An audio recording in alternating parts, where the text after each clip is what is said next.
நண்பர்களே, இன்றைக்கி நம்ம பீமனுக்கும் சுக்ரீவனுக்கும் இன்றைக்கி ஏர் பழக்க போகிறோம். பாருங்கள், இது வரைக்கும் வந்து பார்த்திங்கன்னா யாரும் வந்து டவுனில் இருக்கிற பிள்ளைங்களுக்கோ இல்லை வில்லேஜில் இருக்கிற பிள்ளைங்களுக்கோ யாருக்கு இப்போ இருக்கிற காலகட்டத்தில் யாருக்குமே வந்து ஏர் ஓட்ட தெரியாது. யார் ஏர் ஓட்டுறதும் இல்லை. இன்றைக்கி டிராக்டர் வந்துருச்சு, விஞ்ஞானம் வந்துருச்சு. எப்படியோ ஒன்று கீரை போட்டு ஸ்டேரிங் திருப்பினா காடு உழவு ஆகி போயிடுது. எதையோ ஒன்று தண்ணியை கட்டி ஏதோ அப்படி வரைச்சி பண்ணிகிட்டு இருக்கிறாங்க. அவ்வளோதானே ஒழிஞ்சு இன்றைக்கி ஒரு மாட்டை வந்து எப்படி ஏர் பழக்கணும் என்னன்றது யாரும் சொல்லித்தரல. யாரும் சொல்லித்தரல. யூடியூப்லேயும் சரி எங்கேயும் சரி யாரும் சொல்லித்தரல. ஆனால் உங்களுக்கு நான் சொல்லித்தரேன். டவுனில் இருக்கிற பிள்ளைங்களும் வில்லேஜில் இருக்கிற பிள்ளைங்க இந்த ஏர் எப்படி ஓட்டுறது, மாட்டை எப்படி பழக்கிறதுனே தெரியாது அவங்களுக்கெல்லாம். ஆனால் இன்றைக்கி நான் உங்களுக்கு முறையாக ஏர் பூட்டி பழக்கி காட்ட போகிறேன். பார்த்தீங்கன்னா நம்ம பாருங்கள், இதுதான் வந்து கலப்பை. இந்த கலப்பை பார்த்தீங்கன்னா மரக்கலப்பையாக இருந்தது. அப்போ வந்து எங்கள் தாத்தா காலத்தில் அப்பா காலத்தில் மரக்கலப்பையாக இருந்தது. மரக்கலப்பையாக இருந்து இது என்ன பண்ணுதுன்னா கல்லில் ஒரு தென்னை மரத்து வேரில் இதெல்லாம் மாட்டினா அந்த மரக்கலப்பை இதுக்கு அந்த மரம் வந்து உடஞ்சி போயிடும். அதுக்காக இப்போ என்ன பண்ணிட்டாங்கன்னா கொஞ்சம் நவீனமாக கொஞ்சம் இரும்பு கலப்பை போட்டு ஒரு கல்லில் தென்னை மரத்து வேரில் அதெல்லாம் மாட்டினா கூட உடையாது. அதுக்காக கொஞ்சம் இரும்பு கலப்பை ரெடி பண்ணிட்டோம். இதுதான் வந்து மாட்டு கழுத்தில் வைக்கிற நுகம். மாட்டு கழுத்தில் வைக்கிற நுகம் இது. இந்த கயிறு எதுக்குன்னா மாட்டை இந்த சைடு பூட்டுறதுக்கும், இந்த கயிறு எதுக்குன்னா இந்த சைடு மாட்டை பூட்டுறதுக்குன்னா இந்த நுகம்.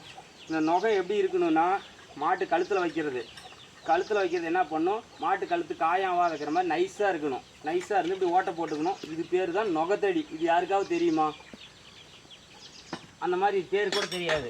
அந்த மாதிரி பார்த்தீங்கன்னா ஃபஸ்ட்டு மாடு ஏர் பழக்கக்குள்ள ஃபஸ்ட்டு கஜா முஜான்னு கண்ணா பின்னாடி தான் ஓடும். ஆனால் அதுக்காக நம்ம இப்படி ஓடுது என்னடா செய்கிறதுன்னு. ஏன்னா அதுக்கு மாட்டுக்கு வந்து கழுத்தில் ஃபஸ்ட்டு அந்த நுகத்தடி வைக்கிறோம். அது என்ன செய்கிறேன்னு அதுக்கே தெரியாது. இந்த கழுத்தில் நம்ம ஒரு மரத்தை தூக்கி வைக்கிறோம். அது எப்படி என்ன செய்யணும் என்ன பண்ணணும்னு அதுக்கு தெரியாது. அதுக்கு என்ன பயந்துக்கும். ஃபஸ்ட்டில் வந்து பயந்துக்கிட்டு எப்படி வேணாலும் ஓடும். அதே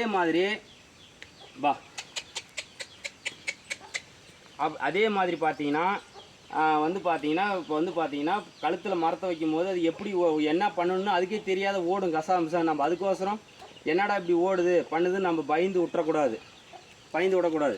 அதை நம்ம குணப்படுத்தணும். குணமாக பேசி அதை அதுக்கு சில மாட்டுங்களுக்குன்னு சில பாஷைகள் இருக்குது. என்ன இருக்குது, இப்போ மாடு நம்ம நேராக போகணுமா, ஏர் ஓட்டிக்கிட்டு நேராக போகணுமா, so so so so so அப்படின்னு சொல்லணும். அதே மாதிரி மாடு வளையணுமா, பா பா பா பா அப்படின்னா வளையும். அதே மாதிரி மாட்டை நிறுத்தணுமா, ஓ ஓ ஓ அப்படின்னா மாடு நிற்கும். அதே மாதிரி பார்த்தீங்கன்னா இந்த மாதிரி விஷயம்லாம் யாருக்காவது தெரியுமா?